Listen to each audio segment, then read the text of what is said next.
नमस्कार। धूमिल पांडुलिपि में आप सबका स्वागत है।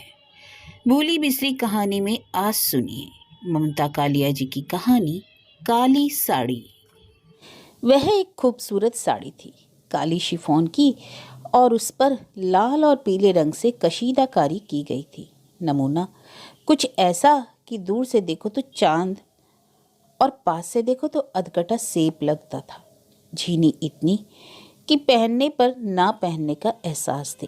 शोकेस में सजी साड़ियों पर नूर तो अपने आप ही आ जाता है, पर काली साड़ियाँ कल्पना को बहुत पसंद है। उसे अक्सर ऐसे रंग ही मोहते हैं, काला, कॉफ़ी, नेवी ब्लू और उन्नाबी। कल्पना का अपना रंग भी कुछ कुछ ऐसा ही है।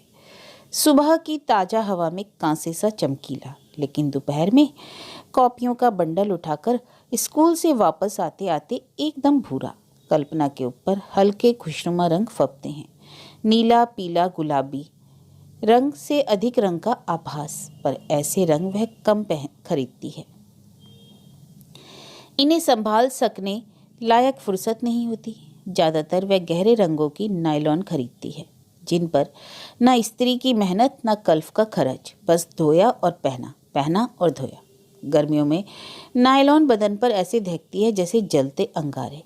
कंधे पर लपेटने से देह पूरी सील बंद हो जाती है, पर उस जैसी कामकाजी औरत के लिए नायलॉन एक नियामत है। एक बार खरीदी और जिंदगी भर के लिए फारिग। सच पूछो तो नया कपड़ा खरीदा कब जाता है, एक हादसे की तरह। जब जरूरत टाली नहीं जा सकती तभी। पहले शादी ब्याह में कपड़े बन जाते थे, ना सही महंगे, सस्ते तो बन ही जाते थे, पर अब वर्षों से शादियों में जाना छोड़ दिया।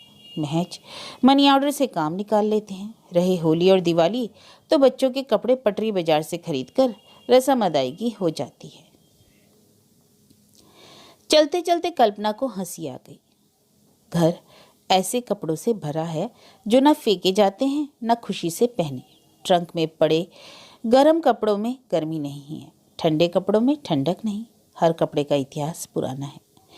कोई स्वेटर 5 वर्ष सास ने पहनकर उदारता पूर्वक भेंट कर दिया। कोई साड़ी भाभी ने पहनते पहनते आज ही जाकर दे डाली। संजू की बूशर्ट रंजू को मिल गई, पुनीत की पैंट विनीत को। कुछ देर को बच्चे भी बहल गए। आह, यह तो एकदम नया कपड़ा लगता है। कुछ देर को वह भी खुश हो गई। वाह भाभी, आपने तो आपसे सीखे कोई संभालना। 10 साल पुरानी साड़ी ऐसी लगती है जैसे कल खरीदी हो। खानदान में उसकी शोहरत नायलॉन आंटी के नाम से कुछ ऐसी फैली कि खानदानी साड़ियां उसे विरासत में मिलती गईं। मकान का किराया, बिजली का बिल, बच्चों की फीस, रिक्शे का भाड़ा, दूध के दाम देते देते वेतन का लिफाफा राम नाम सत्य है बोल पड़ता, और कल्पना चुपचाप अपना ध्यान आध्यात्मिक संतोष में लगाने का प्रयत्न करती। विनोद रोजमर्रा की गाड़ी हाँकता, जिसकी राह में छोटे छोटे गड्ढे पड़ते रहते। राशन, गैस, किताबें और कभी कभी भारी खट। मेहमान, रिश्तेदार, बीमारी, पर पसंद तो पसंद है। वह बाजार से गुजरती है पैदल प्रतिदिन। आंखें बंद करके तो चला नहीं जाता। रोजाना चीज़ें पसंद आती रहती हैं, भूलती रहती है। अक्सर उसे कोई ऐसी चीज़ पसंद आ जाती है जिसकी या तो कोई उपयोगिता ना हो या संगति। कितनी अच्छी बात है, पर्स अगर खाली रहता है, अन्यथा घर अलाबला से भर जाता। नहीं, वह गलत कह रही है। पर्स तो इस कदर भरा रहता है कि कई बार जिप भी ठीक से बंद नहीं हो पाती, पर उसमें रहते हैं 1 मटमैले रुमाल, सड़ियल सा पेन, जूड़े के कांटे, मीठी सुपारी की छोटी सी डिबिया, कॉलेज के लॉकर की चाबियां, साइंस की 9वीं कक्षा की पाठ्य पुस्तकें, डायरी और एक छोटी डिक्शनरी। चौक तक पहुंचते पहुंचते पर्स की दौलत में इजाफा हो जाता है। 2 मरियल से नींबू या पाव भर भिंडी उसमें जुड़ जाते हैं। लेकिन इस साड़ी पर से आंख हटाए नहीं हट रही थी। वह देर तक नदीदी नज़र से उसे देखती रही। फिर उसने अपना चिर परिचित लटका अपने असमर्थ लटकते पर्स में से निकाला। चलो चलो आगे बढ़ो, तुम्हें तो यह कतई सूट नहीं करेगी। कार्टून लगोगी कार्टून। चिलचिलाती धूप में स्कूल की धूल भरी इमारत में इस नफीस शिफॉन का क्या काम। शहर के टुटुआ रिक्शों में पहले दिन ही खोज लग जाएगी। जो बच्चे जरा जोर से खींच देंगे तो चिढ़ती चली जाएगी। अपनी जिंदगी की रोजाना दौड़ भाग देखी है। 50 चक्कर ऊपर, 50 चक्कर नीचे, 5 चक्कर तो बाजार तो 2 चक्कर स्कूल। ऐसी बामशक्कत जिंदगी में तो बस लोहे की चप्पलें, टाट की धोतियां और गाढ़े का ब्लाउज चल सकता है। और फिर मान लो किसी तरह हौसला करके वह साड़ी खरीद भी ले तो काला ब्लाउज तो घिसकर सलेटी हो चुका है। वही हमेशा करो ना, जब साड़ी खरीदो तो बजट फेल, फिर ब्लाउज बनवाने वाला खुशनसीब महीना आता ही नहीं। आखिर इंतजार का दम टूट जाता है और चलो भाई निकालो सफ़ेद ब्लाउज और पहन डालो कोई भी साड़ी, हरी, उन्नाबी, नीली, पीली, छपी, सादी या बॉर्डर लगी। कैसी हड़बड़ी में तो वह तैयार हुआ करती है। पाउडर लिपस्टिक की बात छोड़ो, सिंदूर डालने तक का नियम नहीं निभा पाता। घड़ी कभी लगा लो, कभी नहीं लगाई। जूड़ा कभी बनाया नहीं तो ऊपर ऊपर बालों में कंघी फिराकर रबड़ बैंड से कस लिए। कैसी दिली तमन्ना थी उसकी कि शादी के बाद वह हमेशा बनी ठनी घूमने निकला करेगी, घंटों शीशे के सामने श्रृंगार किया करेगी। तब उसने कब सोचा था कि ये छोटी छोटी ख्वाहिशें भी मृग तृष्णा बन जाएंगी। काली साड़ी देखने के बाद उसे अपनी तमाम गोरी सहेलियां याद आई जिन पर यह फब सकती थी। उफ, फिर ख्वाहिशें। कितनी ख्वाहिशें होती हैं कि एक बार दिल खोलकर अपनी सब सखियों पर उपहार लुटाने की, उत्सव पर्व की प्रतीक्षा किए बगैर एक दिन उन्मुक्त खिलखिलाना चाहती है। अपनी सखियों के साथ चिलचिलाती धूप में वह स्कूल की बजाय पिक्चर जाना चाहती है। बेमतलब तू तड़ाक गप्पे मारना चाहती है जिनमें नाम के पीछे ये जी जी की दुमे ना लटके। यह साड़ी उज्ज्वला पर कितनी खूबसूरत लगेगी, जैसे ताजमहल पर सिया नकाब। उसने दुकान में जाकर दाम पूछे, काफ़ी हिमाकत भरे थे। उसने कई तरह से जोड़ तोड़ बैठाया। इसके आधे पैसे उसने एक गोल डिबिया में छिपाकर साड़ियों के पीछे अलमारी में रखे हुए हैं। बाकी पैसों का इंतजाम विनोद कहीं ना कहीं से तो कर ही देगा। यूं आम तौर पर कल्पना को अपनी डिबिया से पैसे निकालना पसंद नहीं, पर इस साड़ी पर दिल कुर्बान, डिबिया कुर्बान। ये पैसे बड़े जीवट की कमाई है। ये पैसे उसने घर में ब्लैक मार्केटिंग करके जोड़े हैं। जैसे साबुन आया 11 रुपये 40 पैसे का, मसाले 9.80 और चायपत्ती 6.25 की। उसने घर आकर हाथ झाड़कर विनोद के सामने बिसुर दिया, तुमने 30 रुपये दिए थे, एक पैसा नहीं बचा, बल्कि एक दुकान पर अठन्नी उधार करके आई हूँ। चलो, हो गए 2.5 रुपये अंदर। फिर डिब्बे, बोतल और रद्दी अखबार की बिक्री पर उसका शाश्वत अधिकार तो है ही। वह भी अंदर कभी कभार विनोद की जेबें टटोल टटोल कर कुछ न कुछ झाड़ी लेती है, और ये सब पैसे वह उस प्लास्टिक की गोल डिबिया में डाल देती है। यह उसकी ऊपरी कमाई है। इस डिबिया पर वह जान छिड़कती है।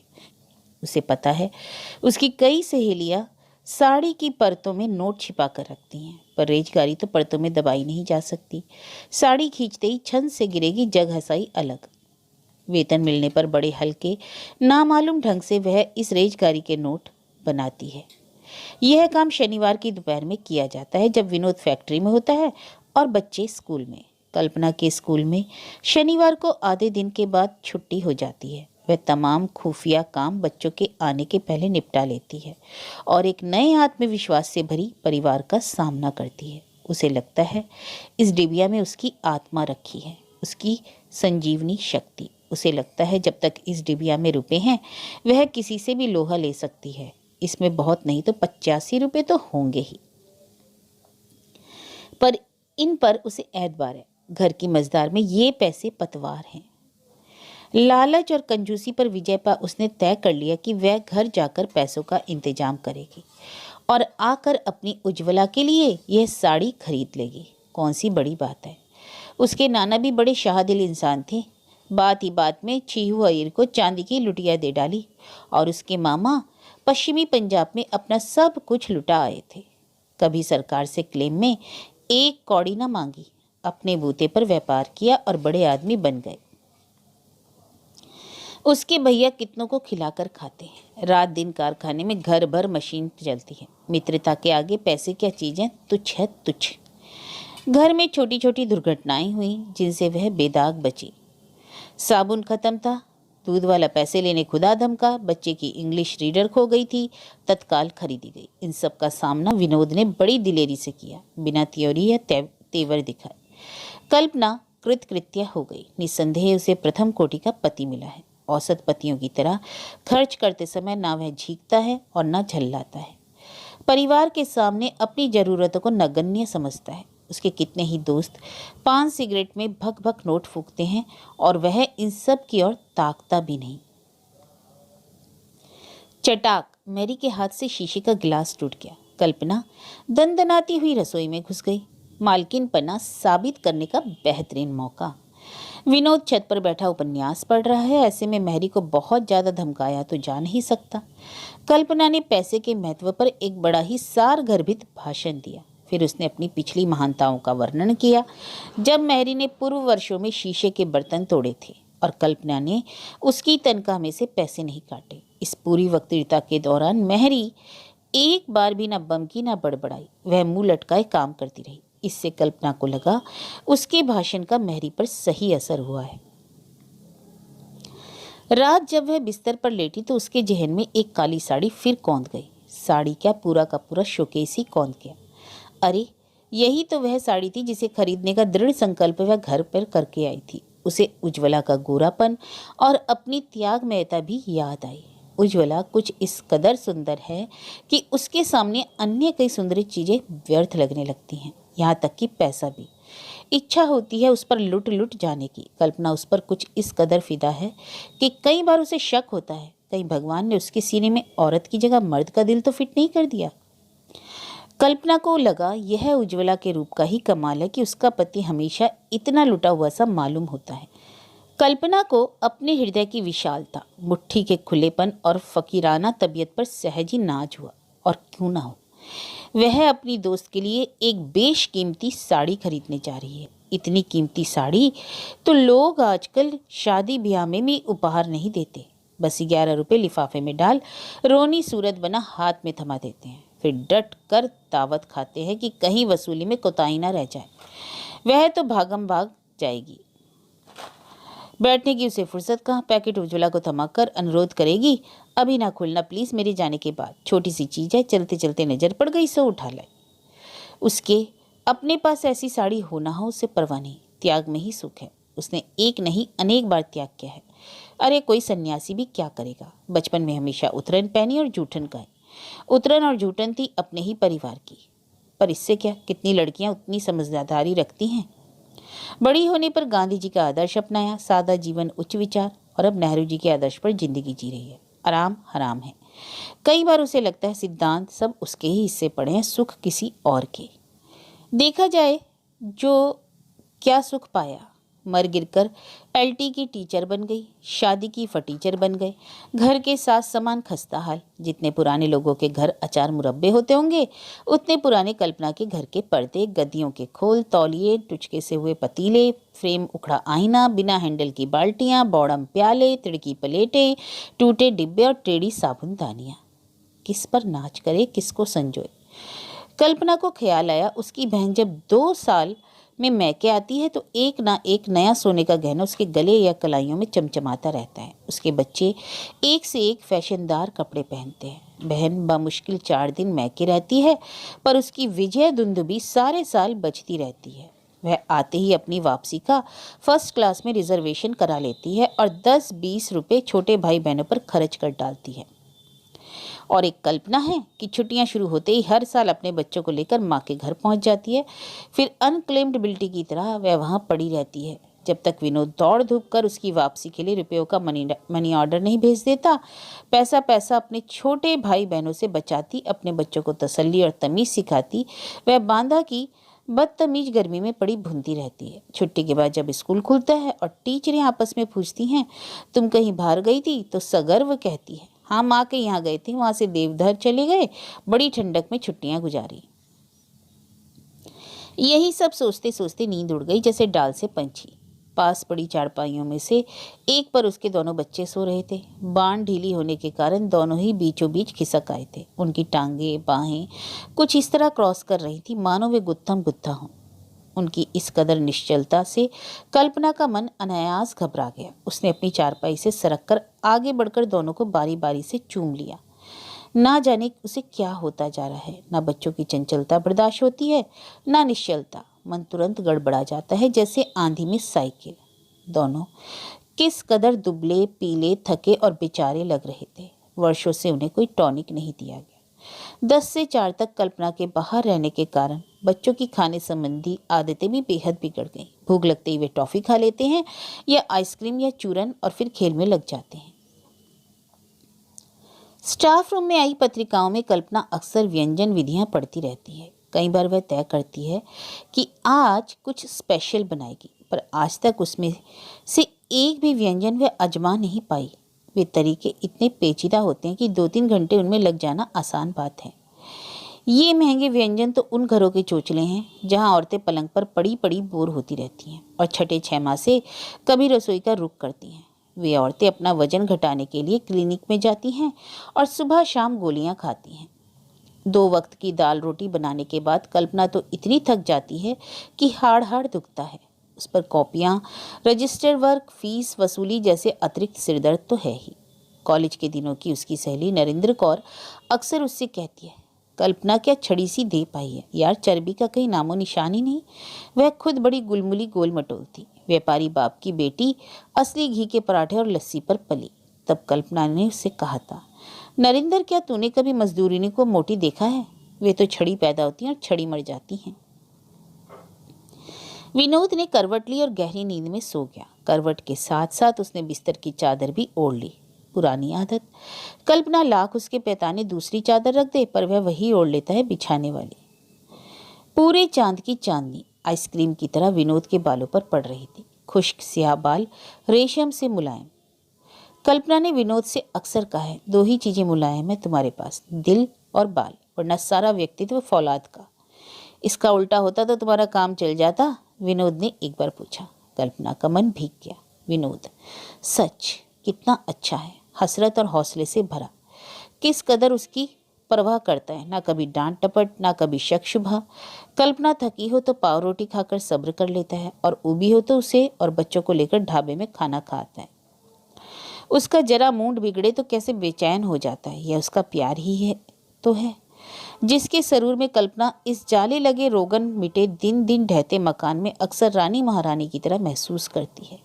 मलकाए मोहब्बत। वरना और औरतों को देखो, मिसेस गुप्ता के चेहरे पर मनहूसियत बरसती है। जितना वेतन उतने का श्रृंगार का सामान खरीदती है, पर गर्दन उठाकर बात नहीं कर सकती। सारा शहर जानता है उनके पति मिसेस कश्यप के दत्तक पति बने हुए हैं।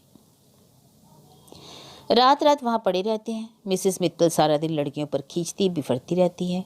उनके पति अपने वेतन में से एक भी पैसा खर्च नहीं करना चाहते। अपनी अलमारी में ताला डाल चाबी जनेऊ में बांधकर सोते हैं।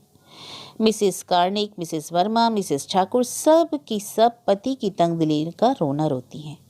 दरअसल इन स्त्रियों के लिए इनका जीवन मात्र धन बनकर रह गया, जबकि कल्पना के लिए वह जीवन है।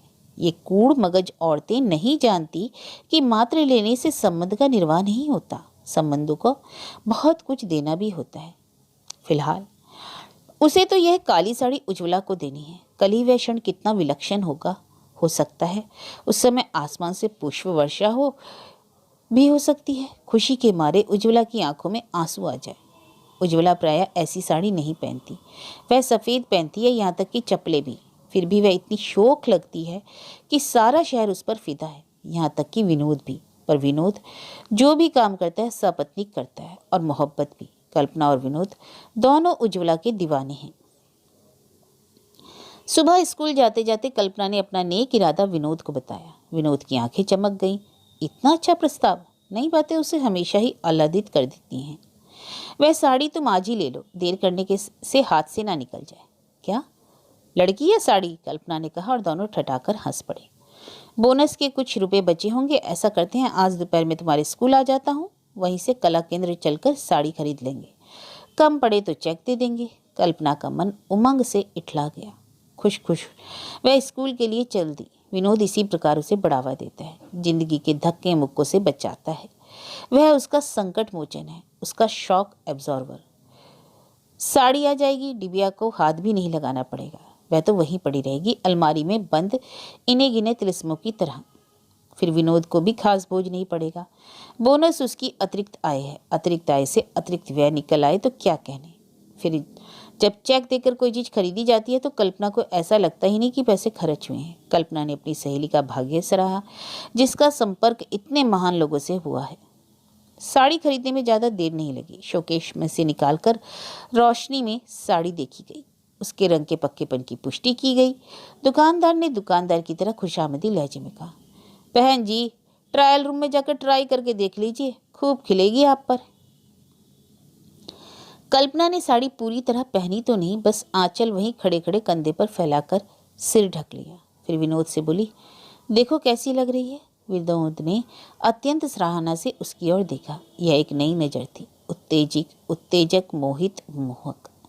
कल्पना ने अचकचाकर आंचल हटाया और साड़ी दुकानदार को पैक करने के लिए दे दी। जब वे साड़ी लेकर निकले, बाहर बेहद धूप थी। भूख, प्यास और थकान से तबीयत बेहाल। घर पहुंचे, खाना खाया, सुस्ती आ गई, सोए रहे। बच्चों के आगमन से व्यस्तता का एक और दौर चला। उसी सिलसिले में शाम की चाय बनी। बीमे का तिमाही भुगतान सिर पर था। उसका एजेंट आकर चेक ले गया। कल्पना के हिस्से की चाय भी पी गया। कल्पना का मन एकाएक झुंझलाहट से भर गया। ऊपर आकर उसने खाली ट्रे मेज पर पटक दी और लेट गई। बिस्तर पर कला केंद्र का पैकेट रखा था। कल्पना ने कैश मेमो देखा। उसे लगा कपड़े बेवजह बहुत महंगे होते जा रहे हैं।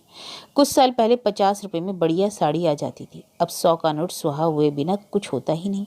और फिर इस साड़ी में तो 2 नोट निकल गए। दुकानदार फौरन चेक कैश कराएगा। तभी विनोद ऊपर आया। वह गर्मी से छुटकारा पाने के लिए नहाना चाहता था, पर पानी ऊपर चढ़ने का नाम नहीं ले रहा था। कल्पना उसके पीछे पीछे आंगन तक गई। कहो। कुछ नहीं, मैं सोच रही थी ये साड़ी कुछ ज़्यादा महंगी है। तुम्हारी पसंद है? हाँ, लेकिन इतनी बड़ी चीज़ किसी को बेवजह देना मन को कुछ ठुकता नहीं। यह तो उस समय सोचना चाहिए था। तुमने पे किया है, तुमने नहीं सोचना चाहिए था। तुम्हारी हुक्म उर्दुली करने का जोखिम मैं क्यों लेता? अच्छा, अपने बोनस से हमें क्या दिलाओगे? बोनस तो खत्म। सब। कल्पना का मूड उखड़ गया। इस बार बोनस का तो पता ही नहीं चला कौन रोज रोज मिलता है। इसी के लिए तुम धरना देते हो, हड़ताल करते हो, साल भर मंसूबे बांधते हो। बोनस मिलेगा तो कूलर खरीदेंगे, बोनस मिलेगा तो गैस खरीदेंगे, बोनस मिलेगा तो। मेरी तो अभी बनियानें भी नहीं आ पाई और बोनस खत्म हो गया। मैं तो किसी से शिकायत नहीं करता। घर खर्च जोड़ा गया तो पता चला कि एक नहीं 2 बोनस भी सारी जरूरतें पूरी नहीं कर सकते। और ऊपर से यह साड़ी। फिर वह साड़ी नहीं खरीदनी चाहिए थी तुम्हें, कल्पना ने कहा। विनोद का पारा चढ़ गया। मैंने खरीदी है, और नहीं तो क्या, फट से चेक काट कर पकड़ा दिया। देखो कल्पना, मेरे साथ पैतरे ना बदला करो, मुझे सख्त चिढ़ है इससे। मेरी तो हर बात से चिढ़ है तुम्हें। मेरे आगे हर वक्त रोना ही रोना लेकर बैठते हो। दूसरों के साथ मिलकर ठाके लगाए जाते हैं, चेक काट काट कर सामान खरीदा जाता है। कटौती तो बस मेरे ही लिए रह गई है ना। बेवकूफ़ी की बातें मत करो कल्पना, तुम्ही ने तो कहा था इंसान अपना विवेक भी इस्तेमाल करता है। क्या तुम्हारी भी इच्छा नहीं थी? अरे मैंने तो जरा सा सुझाव दिया, लपक कर तैयार हो गए, जैसे तुम्हारे ही मन की बात हो। अभी मेरे लिए खरीदने की बात होती तो 100 बहाने बनाते। अरे तुम तो बिल्कुल मनगढ़ंत तोहमत लगा रही हो मुझ पर। हाँ, मैं तो झूठी हूँ, मक्कार हूँ, निष्पाप तो बस एक वह है जिसे भेंट देने के लिए आपने अपना अकाउंट सिफर कर डाला। मुझसे अब इस विषय पर बात न करना, समझी? कहकर विनोद अपने क्रोध कक्ष में चला गया। कल्पना का मन भी तिक्त हो गया, दिमाग तमतमा रहा था। नहाने की बजाय वह भी क्रोध कक्ष में घुस गई। घुसते ही उसने देखा विनोद बिस्तर पर बैठा बड़े गौर से काली साड़ी देख रहा है। कल्पना को लगा वह साड़ी नहीं सांप है, और विनोद को लगा यह साड़ी नहीं समझौता है। उसने उठकर बड़े नाटकीय अंदाज से साड़ी को कल्पना की गोद में रख दिया। हम किसी सुंदरी के लिए साड़ी नहीं खरीदा करते, भले ही कोई विश्व सुंदरी हो। हम अपनी सुंदरी के लिए साड़ी लाए हैं। कल्पना ने झटक से साड़ी गोद से हटा दी। सच, उस क्षण तुम कितनी अच्छी लगी थी जब तुमने दुकान पर साड़ी का आंचल सिर पर डाला था। मैंने तभी सोच लिया था कि यह तुम्हारे लिए ही बनी है। पर मैं तो काली हूँ, कल्पना ने मान किया। कौन कहता है? तुम्हारा रंग मुझे बहुत पसंद है, चाय और चॉकलेट के बीच का। ऐसा रंग पाने के लिए विदेश में सुंदरियां घंटों सूर्य स्नान करती हैं। हटो भी। देखो, बोनस के रुपए में अभी भी 20 रुपए बाकी हैं। जल्दी से ये साड़ी पहनकर तैयार हो जाओ, आज खाना बाहर खाएंगे। और उज्ज्वला? उसके लिए साड़ी उसका पति खरीदेगा, यह उसका सौभाग्य होगा। कल्पना सौभाग्य शब्द पर ऐतराज करना चाहती थी, पर उसने अपने को रोक लिया। उसका एकमात्र प्रेमी, इकलौता पति उसी और निसार नजरों से देख रहा था। कल्पना तैयार होने लगी।